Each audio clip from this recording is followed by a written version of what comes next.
Yo this is the mad no mad. आगे की कहानी बढ़ाते हैं। कहानी में मैं पहुंचा हुआ था किशोर अंकल के साथ में। मैं मणिपुर में रुक गया था। उन्होंने दूसरे दिन अपने बच्चे मिसाक को शिलोंग से बुलाया।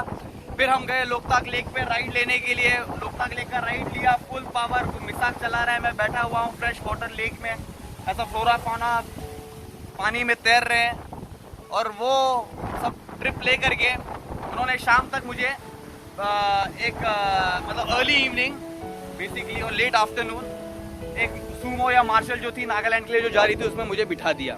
अब उसमें मुझे मेरी फेवरेट सीट नेविगेटर वाली सीट मिल गई जिसमें मैं बैठ गया और ड्राइवर के बाजू में बात करते हुए मैं चल पड़ा। गाड़ी निकल पड़ी। अब मैं हंसमुख लड़का बात कर रहा हूँ ड्राइवर से, पर ड्राइवर ना थोड़ा देर था। वो ना कंटिन्यूसली मुझे डरा रहा है कि अकेला है तू, अकेला है, अकेला जा रहा है और कोई दोस्त नहीं है। हाँ नागालैंड, अरे नागालैंड तो ऐसा स्टेट है, नागालैंड तो ऐसा है वो है, अरे ये तो नक्सलाइट इलाका पड़ता है, हेड हंटर लोग होता है, ट्राइबल्स होता है नागालैंड में, आप ऐसा वैसा समझ के रखा है नागालैंड को। हाँ अब तो बच के रहना, संभल के रहना। ऐसा बोलते बोलते पूरे रास्ते में मेरी फाड़ दिया यार उसने। बोलता आप ये वीडियो मत बनाओ, ये सब ये नक्सलाइट इलाका है, यहाँ पर यह हो जाता है वो हो जाता है। भाई फट हो गया मैं, फट हो गई भाई मेरी। करते करते रात को मैं आ गया नागालैंड को उतरा। और नागालैंड ड्राई स्टेट है ऐसा है। और सबसे पहला मैं देखता हूँ वहाँ पर एक फौजी के कपड़े में एक इंसान है। मैं बोला कि फौजी के कपड़े में इंसान है तो फौजी होगा तो सही इंसान होगा, चलो इनसे मैं बात करता हूँ और पूछता हूँ कि कहाँ पर एकोमोडेशन वगैरह लूँ। दिख रहा है कि पूरा सजा धजा है नागालैंड, रात को भी लाइट चल रही है, हैपनिंग प्लेस लग रहा है क्योंकि हॉर्नबिल फेस्टिवल चल रहा है। तो उनको मैं बोला तो वो फुल घेतली में थे, वो जो शख्स थे फुल घेतली में कम ऐसा करके इंग्लिश में थोड़ा बहुत बोले चल मेरे साथ पीछे पीछे। फुल हिल डुल रेला आदमी। तो पहले ट्रस्ट नहीं हुआ कि बाबा चलूं कि नहीं चलूं, पर अभी मरता क्या ना करता, चलिए चल दिया पीछे पीछे। तो ऐसा करके ना वो मुझे ऐसा किसी गली कूचे में सिटी ऑफ गॉड्स टाइप के इलाके से ऐसा कहीं पे लेकर के गए। वहां पर वो गए ऐसा बाहर से ऐसा लकड़े का घर है, वो कुछ तो बोल रहे हैं, ठोकरे दरवाजा। अंदर से वो इंसान फट्टे गाली दे रहे है, गाली दे रहे अपने भाषा में। और ये बोल रहा है बेसिकली शायद कोई ठेके पे लेकर के चले गए वो मेरे को। हाँ तो वहां से उस इंसान ने तो भगा दिया और मैं बोला कि बॉस अभी इनका साथ में छोड़ता हूँ और थोड़ा अपने रास्ते पे निकलता हूँ, कुछ शॉर्ट ना हो जावे, क्योंकि ऑलरेडी लोगों ने डरा रखा है। तो तोते की जान पिंजड़े में टाइप हिसाब हो गया है।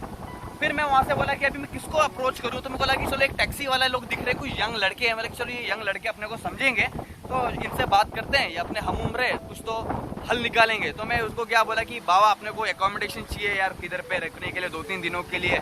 अपन आया यहाँ पर कोई सस्ता टिकाऊ बताओ ना, कुछ हिसाब किताब अपने को, खाली खोली में घर रखने का खाली बैग, बाकी दिन तो अपन बाहर घूमेगा। तो वो बोला अच्छा ठीक है चलो करके वो मुझे एक होटल इंपीरियल में लेके गए। बोला कि अभी हॉर्नबिल फेस्टिवल चल रहा है, बात कर रहे हैं हम रास्ते में कि आप कहाँ के हो। मैं बोला मैं बम्बई का हूँ वगैरह वगैरह। फिर वो बोला कि अभी देखो अभी कहीं पर भी ना आपको कुछ नहीं मिलेगा क्योंकि ना सब जगह फुल हो गया है और जो मिलेगा वो ले लेना, ठीक है। होटल इंपीरियल है, मुझे लग रहा है यहाँ पर खाली होगा। वहाँ पर लेकर के गया। वहाँ पर एक इंसान था जो क्यूरेटर था वो होटल इंपीरियल का, जिसका नाम था राम। बेसिकली नाम राम था, पर जो कि वो कोलकाता का रहने वाला था उसका नाम राम था, पर जो कि वो नागालैंड में कई दिनों से रह रहा था उसका नाम राम हो गया था। तो अपने आप को इंट्रोड्यूस किया राम बोल करके। मैंने बोला बिडू ना तो अपन बियर है ना तो अपन विस्की, अपना नाम है द मैड नो मैड और अपने को यहाँ पर रुकने को मांगते हैं। तो क्या सीन है होटल इंपीरियल में? तो बोला कि होटल इंपीरियल में तो सब फुल है, खाली 1-2 फ्लैट खाली है, 1-2 जगह खाली है, रूम खाली है और 5,000 रुपया किराया है। मैं बोला 5,000? मैं बोला भाई मैं मैड नो मैड हूँ, मैंने जिंदगी में 500 से ज्यादा दिया नहीं, और दिया इसलिए नहीं क्योंकि अपने पास होते नहीं है, अपन उस तरह का ट्रैवलर है, बैकपैकर है यार, समझ हिसाब कुछ। तो बोला कि नहीं सॉरी मतलब 2,500 से 3,000 से नीचे तो कुछ भी नहीं होगा। 2,500-3,000 भी रेयर है क्योंकि ये हॉर्नबिल फेस्टिवल का टाइम है और यहाँ पर देश दुनिया से लोग आए हुए थे लिटरली सही में। तो सब फुल है, आपको कहीं पर भी नहीं मिलेगा। और ये भी अगर आप रुकोगे तो ये भी रात तक में कोई ना कोई आ जाएगा, सवेरे तक चला जाएगा। फिर मैं बोलूँ अब मैं क्या करूँ? मैं बोला कि ऐसा मत कर यार रम, देख कुछ कर यार, जहाँ पर तू रुकता है वहाँ पर मुझे रुका दे, एक काम कर, या कुछ तो एक छोटा मोटा कमरा दे दे, एसी फैन कुछ भी नहीं मांगता अपने को, खाली बैग रखने का। तो बोला कि नहीं है सॉरी जाओ। काफी रूड जैसा लगा मेरे को, मैं चला गया वहाँ से धक्का, पर किधर भी कुछ नहीं मिल रहा है। एक होटल मिला 8,000 मांग रहा है, 9,000 मांग रहा है एक दिन का। बोला है एक दिन का 8,000? What are you saying? मैं खरीद रहा हूँ क्या फ्लैट? तो फिर मैं बोला कि चलो भाई वो रम के पास चलते हैं, उससे ही बात करूंगा। मैं वापस से घूम करके रम के पास आया। मैं बोला देख बाबा, तू भी इंडियन, मैं भी इंडियन, आप दोनों इंडिया में, मैं कोई फॉरेनर तो हूँ नहीं, तू फॉरेनर से कमा ले मेरे भाई, पर मेरे पास नहीं है इतना, समझ मेरे को, मैं तो एक स्टूडेंट हूँ, मैं तो ऐसा चूरन चपाट दिया, सच में नहीं था मेरे पास। 8,000 रुपया तो लेकर के निकला था, उसमें कितना जगह घूम लिया लो मैं अब तक। हाँ, शॉपिंग वॉपिंग भी कर लिया लो, जैकेट विकेट का सस्ता वस्ता बस। तो नहीं माने बात, फिर मैंने बोला देख भाई प्लीज यार रम, तू जहाँ पर रहता ना, मैं वहाँ पर तेरा सिर्फ बैग रखने दे मेरे को, तू उसका पैसा ले ले, मैं कुछ नहीं करूंगा, सिर्फ सवेरे तैयार होकर मैं निकल जाऊंगा, मैं दिन भर घूमूंगा भटकूंगा और मैं रात को आऊंगा, तो इतना कुछ सीन है नहीं, तो यार प्लीज ये बात को मान ले, प्लीज ऐसा करने दे। तो वो थोड़ा देर सोचा और मैंने उसको प्लीज मैं रिक्वेस्ट करते गया कि देख भाई के नाते मैं यहाँ पर आया हूँ, मैं भी तेरे जैसा एक छोटा सा लड़का हूँ यार, इतना दूर पहुंच गया हूँ, अभी ऐसा निराश मत कर मेरे को। पता नहीं उसके मन में क्या है, वो बोला चलो ठीक है आप पहले देख लो मैं कहाँ पर रहता हूँ। तो होटल इंपीरियल के नीचे ही ऐसा जो होता है ना वॉचमैन का ऐसा कॉटेज होता है या सीन होता है, वहाँ पर वो लेकर के गया जहाँ पर उसका खाट था और सामान था। मैं बोला परफेक्ट तेरा बेड है, तू बेड पे सो, मेरे पास स्लीपिंग बैग है, मैं नीचे अपना यहाँ पर बिछा करके सो जाऊंगा। डन। कितना? तो बोला 500 रुपया। बोला 500 रुपया? मैं बोला राम डरो, कुदरत से डरो। बोला क्या कर रहे ला भाई 500 रुपया इतने के लिए? तो बोला ठीक है 400 रुपया, इससे कम नहीं। बोला ओके कोई बात नहीं मेरी जान, फुल पावर 400 रुपीज मैं यहाँ पर रुकूंगा तेरे यहाँ पर। तो होटल इंपीरियल में तो नहीं, होटल इंपीरियल की क्यूरेटर के साथ में, रम के साथ में अपन उसकी खोली में सेट हो गया। दूसरे दिन हुआ, सज धज करके मैं तैयार व्यार होकर के निकला, देख रहा हूँ कि फुल चकाचौंध की दुनिया है, सजा हुआ है पूरा नागालैंड, फुल पावर है, फेस्टिवल सीजन ऑन लग रहा है। कुछ लोग मास्क पहन करके घूम रहे हैं, कुछ क्रेजी बाल लगा करके विग पहन करके घूम रहे हैं। हाँ, ट्राइबल मतलब अपने जो ट्रेडिशनल कपड़े होते हैं वो पहने हैं। यहाँ पर सींग लगी हुई है, ब्लैक कलर का है, गले में बड़े बड़े बीड्स है। यहाँ पर ऐसा कुछ है जिसके अंदर ड्रिंक भरा हुआ है, सब बहुत ही क्रेजी लग रहा है। मेरे को लगा कि यार ये मैं कहाँ पर आ गया, ये मेरे ट्राइब के लोग हैं। और ये हॉर्नबिल फेस्टिवल का वो गेट आ गया, तो अंदर जाने के लिए कुछ एंट्री देना पड़ता है। मैंने अपना सिर्फ आउट ऑफ लक ट्राई करने के लिए मैं उस वक्त रेडियो में काम करता था, रेडियो जॉकी था रेडियो मिर्ची में, तो टाइम्स ऑफ इंडिया का प्रेस कार्ड था मेरे पास। तो मैंने उनको कार्ड निकाल करके दिखाया कि सर ये मैं तो प्रेस का हूँ। तो उन्होंने पैसा ऐसा नहीं मांगा, तो बड़े रिस्पेक्ट से ओ सर प्लीज कम करके बड़े रिस्पेक्ट से मुझे अंदर लेकर गए। मैं बोला कि गुर्रू बच गया असली। अंदर घुसा तो एक्साइटमेंट अलग लेवल का था, हाँ पैसा पानी भी नहीं देना पड़ा, तो और खुश हो गया। अंदर गया तो फिर देख रहा हूँ आंटी लोग ऐसा व्हाइट कलर का कुछ तो ड्रेस पहना हुआ है, सब लोग अपना मतलब हम लोग वहाँ पर परफॉर्म भी करते हैं अपने ट्राइब का। हम लोग एक अलग ऐसा करके दिखाते, रोल दिखाते हैं, वहाँ पर आर्टिस्ट लोग हैं सबके सब। हाँ, और सब कुछ चैंटिंग चल रहा है, चीरे चीरे चीरे। मैंने एक को पूछा कि ये लोग क्या गा रहे हैं, तो वो ना बोल रहे कि ओके अभी क्रॉप्स हार्वेस्ट हुआ है तो उसके बारे में लोग ये बोल रहे हैं कि ओके। फिर एक बोल रहे कि मैं भी उनके सामने मस्ती करने लगा, बट मेरी मस्ती को लोग रॉन्ग वे में नहीं लेते, क्योंकि मेरे मन में कोई पाप नहीं था, मैं उनका मजाक नहीं उड़ा रहा था। मैं तो वो इंसान हूँ जो खुद का मजाक उड़ा करके पब्लिक को हंसाता है यार। तो वो लोग मजे कर रहे थे, मतलब उसको पता था कि ये मस्त बंदा आया है, ये मस्ती कर रहा है, तो मैं भी उनके साथ में ए रे चीरे चीरे ऐसा कर रहा हूँ, मस्ती कर रहा हूँ।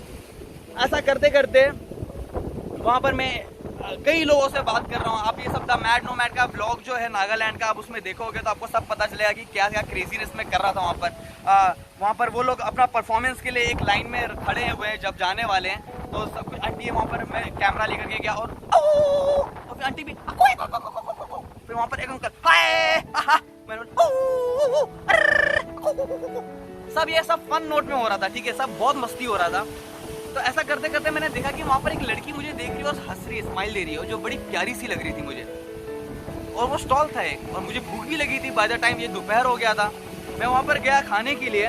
तो वेजिटेरियन के लिए बाबा नागालैंड मतलब सॉरी है ना, आप सर पीटोगे कि आपको कुछ अच्छा खाने को मिल जाए, बट ऐसा वेजिटेरियन के लिए तो मिलेगा नहीं आपको। तो मेरा थोड़ा हाल हो गया वहाँ पर। मुझे सिर्फ मिला चावल, राइस और चटनी दिया। बोले कि वेजिटेरियन के लिए तो कुछ भी नहीं हमारे पास, सिर्फ चटनी है और एक दो पत्ता दिया, कुछ तो पत्ता था। वो पत्ते को मैं कैसे खाऊं? ऐसा एक बे 3-4 वो राजपाल यादव ऐसा मेरा मुंह हो गया है, समझ में नहीं आ रहा है। सिर्फ चावल है, चावल और चटनी, और वो चटनी ऐसी, सॉरी टू से बट बैड स्मेल आ रहा है, पता नहीं किस चीज की चटनी बनी हुई है वो। तो वो कैसे कैसे करके खाया, फिर बोला कि इसको ढकेलना पड़ेगा अंदर। तो वहाँ पर एक उनका था 120 रुपीज़ का राइस बियर दे रहे थे, वो वाइट बियर करके लिखा हुआ था, जो कि उनका ही कल्चर, वो एक बैम्बू के ग्लास में, ये फॉग जम जा रहा है बार बार। तो वो मैंने पिया, वो वहाँ पर पीते गया, तो वहाँ पर वो प्रिशा लड़की से मैं बात करने लगा, मैंने उसके साथ में भी शूट किया। हाँ, तो फ्लर्ट चालू हो गया हम दोनों के बीच में। और वो मतलब उसकी फैमिली वो ढाबा जैसा जो था, जो शॉप जैसा था हॉर्नबिल फेस्टिवल में, वो चला रही थी। और देश दुनिया के लोग वहाँ पर थे, बड़े बड़े कैमरा, बड़े बड़े लेंसेस लेकर के, मतलब वाओ, मतलब अलग अलग रईस लोग भी आए हुए थे, फट्टे, ठीक है, फुल पावर फेस्टिवल चल रहा है। उधर में मैड नोमैड ही पहुंचा हुआ है अपना कैमरा, अपना सेल्फी स्टिक लेकर के क्रेजी क्रेजी कर रहा है। तो प्रिशा के साथ में प्रिशा के साथ में फ्लर्ट करने लगा। वहाँ पर उसकी बहन थी छोटी रसीला, उसके साथ में भी मैंने बातचीत किया। उसने सर पे अलग सा प्यारा सा उनका ट्रेडिशनल होता है वो पहन रखा था, उनसे सब बातें कर रहा हूँ मैं। तो वहाँ पर 2 लड़के मुझे देख रहे थे, उसका नाम था गुरु और जैक्सन, वो दोनों बैंगलोर के रहने वाले थे। फिर उनके साथ मेरी दोस्ती हो गई, क्योंकि मैं बम्बई का था, वो लोग बैंगलोर के थे, दोनों ही टूरिस्ट थे उस जगह पे और इंडियन थे। फिर उन लोगों ने मुझे ट्रीट दे दिया बहुत ज़्यादा, वो राइस बियर्स के साथ में। तो मैं वहाँ पर बैठे बैठे पीते गया हूँ, और फिर वो पिशा से मैं फ्लर्ट भी कर रहा हूँ, उनसे बातें भी कर रहा हूँ। तो अभी देखो, आंखों ही आंखों में, 2 मुलाकातों में, हम लोगों के बीच में कुछ बॉन्डिंग बन रही है, मेरे और वो पिशा नाम की जो लड़की थी उसके साथ, उसके बीच में। पर फिर आगे क्या होगा, आगे क्या मेरे और पिशा को कुछ चीज़ आगे बढ़ेगी। आगे तो हैलोवीन नाइट भी होने वाली है, आगे तो रॉक नाइट भी होने वाली है। तो ये सब मैं आगे ही बताऊंगा ना आपको। This is the mad nomad. Mad nomad ऐसे ही आते रहेगा, आपको कहानी सुनाते रहेगा। एंड प्लीज फुल पावर और स्टे सेफ।